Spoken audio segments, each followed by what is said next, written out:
అయ్యగారు అయ్యగారు బాబు కూర్చోండి బాబు. అయ్యగారు అయ్యగారు కూర్చోండి బాబు. బాబు అరే ఏమైంది బాబు? ప్రియా ప్రియా ఇదిగో నువ్వు వెళ్ళి దూది టీచర్ పట్టరా. కార్తీక్ ఏమైంది? ఎవరైనా నీ మీద దాడి చేశారా? మీకెలా తెలుసు? ఊహించాను. నువ్వు భగవంతుడికి ఎదురెళ్తున్నావు ఊరంతా నమ్ముతోంది.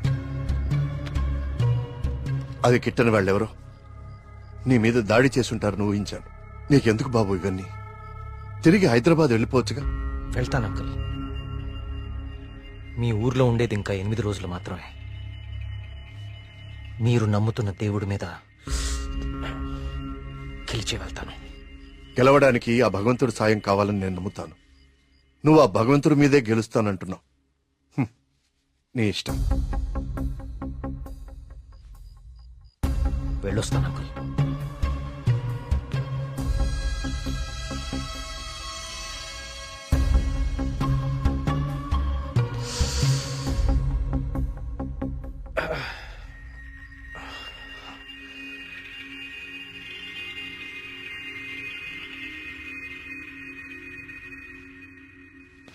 కార్తీక్ బాబు ఎక్కడికి?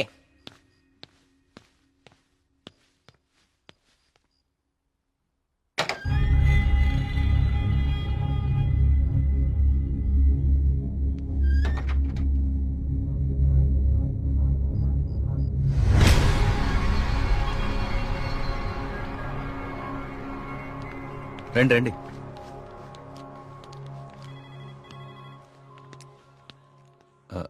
ఆ దెబ్బేంటి?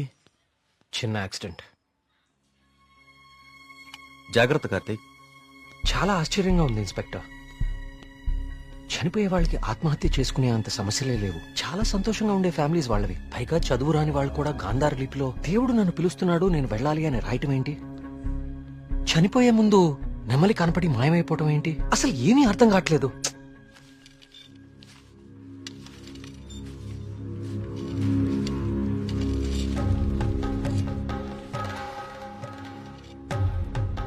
సార్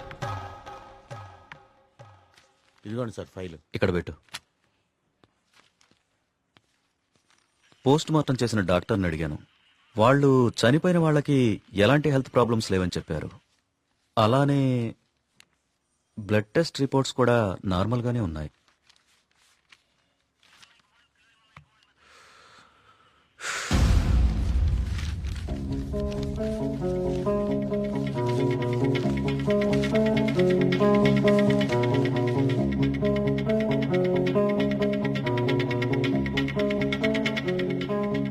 ఏంటిది?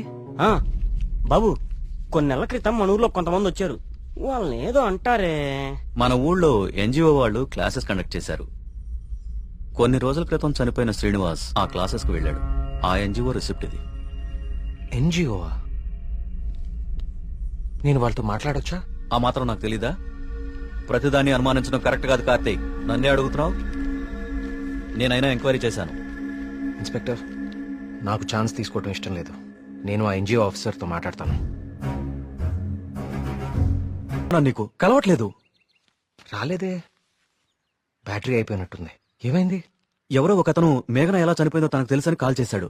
ఏంటి? అవును, ఎవరో సురేష్ అంట. అతను మహదేవపురం నుంచి కాల్ చేస్తున్నా అని చెప్పాడు. నాకు డౌట్ వచ్చి నేను సిగ్నల్ ట్రేస్ చేశాను. చేస్తే అతను చెప్పింది నిజమే కార్తీక్. ఉందా నంబరు? ఇదే. Thanks inspector. మీరు ఇక్కడే ఉండండి, నేను ఆ ఊరికి వెళ్తాను. కానీ ఆ ఊరు దారి నాకు తెలుసు. ఇక్కడ నుంచి దాదాపు 250 కిలోమీటర్స్ ఆ ఊరు. Come on let's go.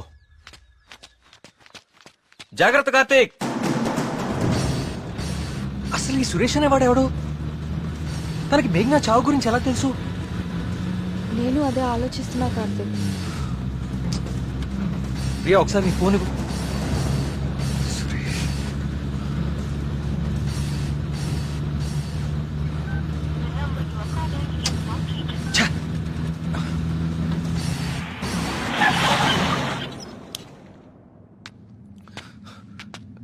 రా.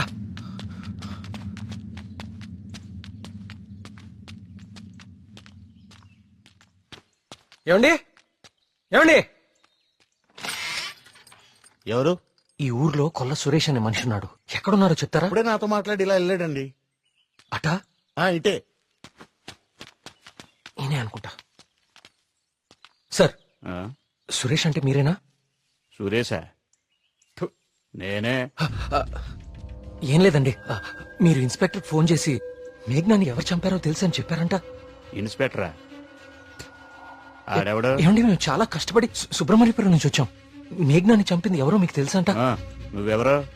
ఆ మేఘన ఎవరు? అది ఎలా సత్తే నాకేంటి? వద్దు కార్తీక్. వాళ్ళు ఎవరో నాకు తెలియదు సార్. హైదరాబాద్ లో కూలి పని చేసుకుంటుంటా సార్. సెల్ ఫోన్ కూడా లేదు సార్. వదిలేండి సార్, క్షమించండి సార్. నేను ఇక్కడ ఉండగా మీ ఊర్లో మరో ప్రాణం పోనివ్వను. అవును, ఎవరో సురేష్ అంట మహాదేవపురం నుంచి కాల్ చేస్తున్నా అని చెప్పాడు. సిగ్నల్ ట్రేస్ చేశాను. చేస్తే అతను చెప్పింది నిజమే కార్తీక్. ప్రియా, మనం అర్జెంట్ గా సుబ్రహ్మణ్యపురానికి తిరిగి వెళ్ళాలి. ఎందుకు? సురేష్ అనేవాడు ఎస్ఐకి ఫోన్ చేయడం అబద్ధం. That inspector knows something. అతనికి ఆ ఆత్మహత్యలకి ఏదో ఒక సంబంధం ఉంది. Let's go.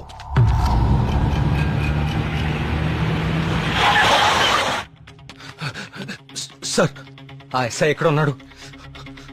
అతనికి ఈ ఆత్మహత్యలకి ఏదో ఒక సంబంధం ఉంది సార్. నన్ను మహాదేవపురం పంపించేసి ఇక్కడ ఇంకో చావు ప్లాన్ చేశాడు. అతన్ని ఆపాలి సార్, అతన్ని ఆపాలి. ఈ ఊర్లో ఇంకొక్క ప్రాణం కూడా పోకూడదు. ఏం మాట్లాడరేంటి సార్? ఎక్కడున్నాడు? బాబు చచ్చిపోయాడు బాబు. నువ్వు మహాదేవపురం వెళ్ళిన కాసేపటికే ఈ విషయం జరిగిపోయింది.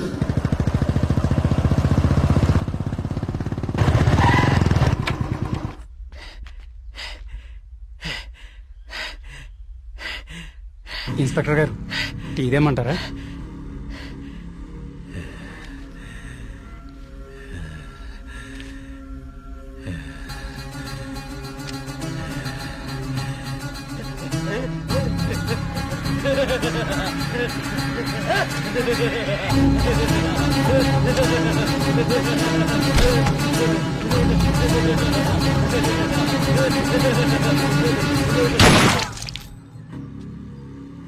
ఇంకొక ప్రాణం కూడా పోదని మాటిచ్చాం. ఇప్పుడు ఊళ్ళో వాళ్ళకి మనం ఏమని ధైర్యం చెప్తాం? ఏ ఊరి చరిత్ర చూసినా ఏముంది? నా ఎండు చేపల కంపు, చిన్న చేపలు చచ్చి పెద్ద చేపలు బతికిన ఇదని చెప్పండి. అంతకంటే ఏం చెప్తారు? మీ వంశ చరిత్రలో ఈరగాథలు చెప్పుకోవడానికి ఈ ఊరు ఉండాలి, ఆ గుడి ఉండాలి, చిత్తం బాబు అనడానికి ఈ మడుసులు ఉండాలి. కానీ వర్మ గారు, మీకు ఊడిగా చేయడానికి కూడా మడుసులు పెట్టడం లేదు ఈ ఊళ్ళో. ఎమ్మెల్యే గారు, మీరు నన్ను అపార్థం చేసుకుంటున్నారు. ముందు మీరు సరిగా అర్థం చేసుకోండి. పోతున్న పేనాలు గుడిసిల్లోయి, కోట్లో కాదు కదా. అందుకే మీకు అర్థం కావట్లేదు. అయినా ఓ ప్రశ్నకి సమాధానం చెప్పండి. ప్రమాదం అని తెలిసి ఈ ఊళ్ళోనే ఎందుకు ఉండాలి? ఇన్ని పేనాలు పోతున్నా ఏ స్వార్థంతో మీరు జనాల్ని ఈ ఊరు వదిలి అనుకుండా చేస్తున్నారు? చెప్పండి సమాధానం. వర్మ గారు, గుడి దగ్గర చిన్న పూజారి ఆత్మహత్య చేసుకోవడానికి ప్రయత్నించాడు.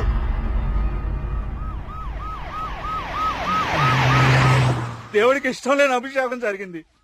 ఊరంతా వలకాడ అయిపోతుంది. పదండి, ఈ ఊరు వదిలి వెళ్ళిపోదాం. అయ్యో వర్మ గారు, వెళ్తామండి. పదండ్రా, ఇక్కడ ఎందుకురా? పూజారికి న్యాయం జరగలేదు. పదండి, పదండ్రా. ఇదంతా ఎవరు చేస్తున్నారో నాకు తెలుసు. ఏమంటున్నావు కార్తీక్?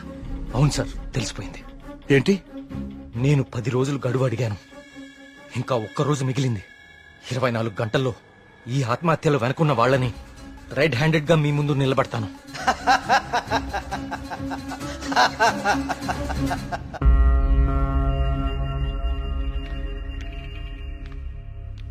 కార్తీక్ అడిగిన ఒక్కరోజు గడువు గురించి ఎమ్మెల్యే గారితో ఫోన్లో మాట్లాడాను. ఇంకే ఒక్క ప్రాణ నష్టం జరిగినా మనమంతా ఈ ఊరు ఖాళీ చేయాల్సి వస్తుందని ఆయన చెప్పేశారు.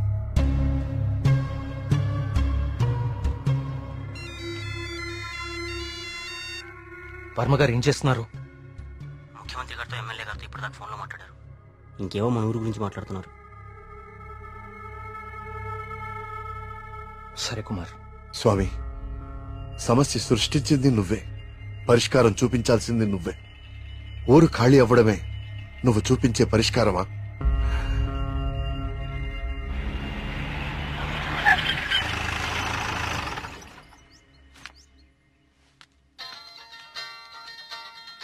హలో. ప్రియా, నువ్వు అసలు గుడికి ఎందుకు వెళ్ళావు? ఓ, ఇక్కడ కూడా సీసీటీవీ కెమెరాలు పెట్టావా? ముందు ఇంటికెళ్ళు. ఇంట్లో ఒకదాన్నే ఉండాలంటే భయంగా ఉంది కార్తిక్. కొంచెం ధైర్యంగా ఉంటుందని గుడికొచ్చాను. ఏమిటో ఇన్ని సంవత్సరాల్లో మొట్టమొదటిసారిగా దేవుడికి నైవేద్యం పెట్టలేదు. అంతా కలికాలం. కాల్ చేస్తాను. తీర్థం తీసుకో.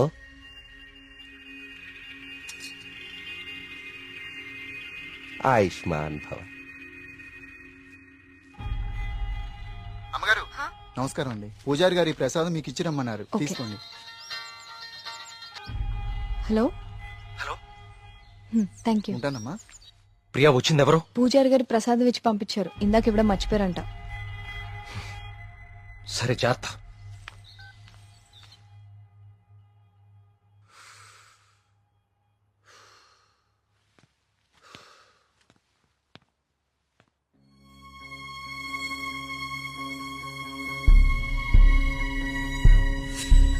ఏమిటో ఇన్ని సంవత్సరాల్లో మొట్టమొదటిసారిగా దేవుడికి నైవేద్యం పెట్టలేదు. పూజారి గారు ప్రసాదం ఇచ్చి పంపించారు. ఇందాక ఇవ్వడం మర్చిపోయారంట. అయితే ప్రసాదం ఎక్కడిది? Fuck.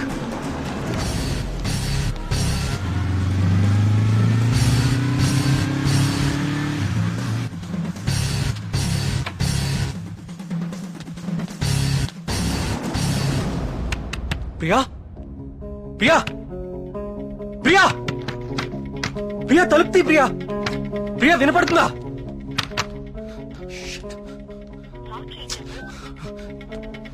ప్రియా, ప్రియా,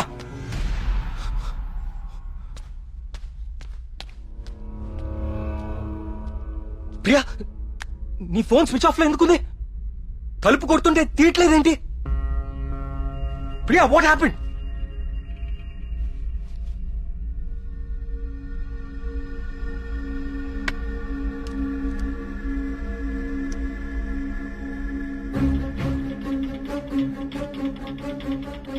ప్రియా, నో. ప్రియా, ఏం రాస్తున్నావు అక్కడ? ప్రియా, ప్రియా చూడు ఇక్కడ. ప్రియా చూడు ఇక్కడ, please look at me. Priya,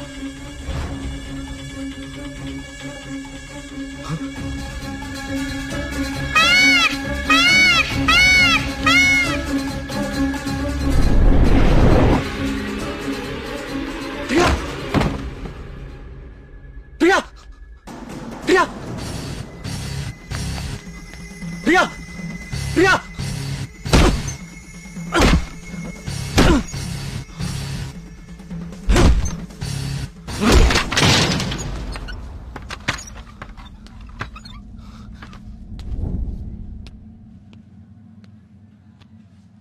she's fine. కాకపోతే వెయిన్స్ చాలా డీప్ గా కట్ అవడం వల్ల బ్లడ్ లాస్ చాలా హెవీగా ఉంది. తన స్పృహలోకి రావడానికి కొంచెం టైం పడుతుంది.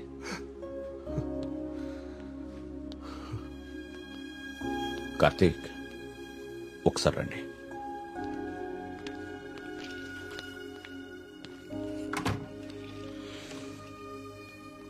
కార్తీక్, నువ్వు నన్ను రమ్మండం మంచిదైంది. నీ అనుమానం నిజం.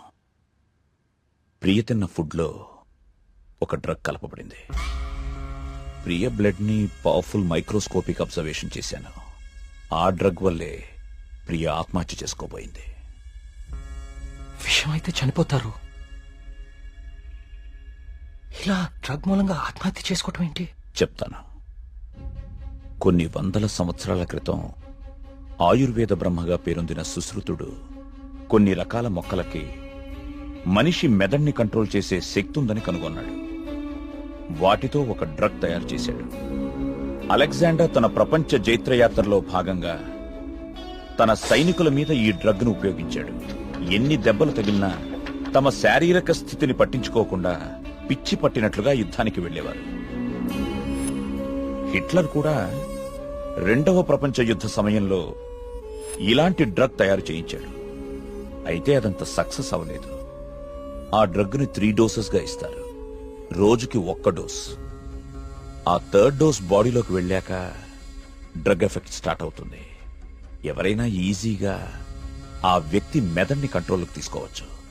అంతేకాదు, ఆ 3 డోసెస్ ఒకేసారి కల్పిస్తే అది సైనైడ్ కంటే ప్రమాదకరం. It's a hypnotic suicidal drug. అంటే ప్రియా కూడా ఎస్, ప్రియ విషయంలో కూడా అదే జరిగింది. ఆ డ్రగ్ కలిపారు. That might be third dose. అంతకుముందే 2 డోసెస్ ఇచ్చేసి ఉండాలి. ఆ ఫుడ్ తిన్న వెంటనే ప్రియ మీద హిప్నాటిక్ ఎఫెక్ట్ స్టార్ట్ అయింది. అయితే ఎవరో తనని లెటర్ రాసి ఆత్మహత్య చేసుకునేలాగా హిప్నటైజ్ చేశారు. You're right. ఈ డ్రగ్ అసలు మన మార్కెట్లో దొరుకుతుందా? మార్కెట్లో ప్రోజోమ్, డాల్మెన్ లాంటి హిప్నాటిక్ డ్రగ్స్ ఉన్నాయి. కానీ ప్రియకిచ్చింది వెరీ పవర్ఫుల్ డ్రగ్. అసలు ఇలాంటి డ్రగ్ ఒకటి ఉందని ఇప్పటి ప్రపంచానికి తెలియదు. వీటిని తయారు చేయడానికి కొన్ని రకాల మొక్కలు వాడతారు కార్తీక్. దే ఆర్ కాల్డ్ సైకోసిస్ ఇండ్యూసింగ్ ప్లాంట్స్. ఇవి జర్మనీ పరిసర ప్రాంతాల్లో మాత్రమే దొరుకుతాయి. కొన్ని లక్షలు ఖర్చవుతాయి కార్తీక్ ఈ డ్రగ్ ని తయారు చేయడానికి. మరి పోస్ట్ మార్టం రిపోర్ట్ లో ఈ డ్రగ్ గురించి ఎందుకు తెలియలేదు మనకి? అదే దీని స్పెషాలిటీ. థర్డ్ డోస్ బాడీ లోపలికి వెళ్ళాక ఇది బ్లడ్ లో చాలా డీప్ గా మిక్స్ అయిపోతుంది. ఇది బ్లడ్ లో ఉండేది కేవలం 2 గంటలు మాత్రమే. ఆ తర్వాత ఎవాపరేట్ అయిపోతుంది. మనుషులు మామూలు అయిపోతారు. కానీ ఒకేసారి 3 డోసులు ఇస్తే వెంటనే చచ్చిపోతారు. పోస్ట్ మార్టం చేసేటప్పుడు నార్మల్ బ్లడ్ టెస్ట్ చేస్తాం కాబట్టి ఈ డ్రగ్ గురించి తెలియడం ఇంపాసిబుల్. అదృష్టం ఏంటంటే నువ్వు ప్రియని చాలా ఫాస్ట్ గా 2 అవర్స్ లోపే హాస్పిటల్కి తీసుకొచ్చావు. కొంచెం ఆలస్యమైనా ఇలాంటి డ్రగ్ ప్రియకిచ్చారని మనకెప్పటికీ తెలిసేది కాదు.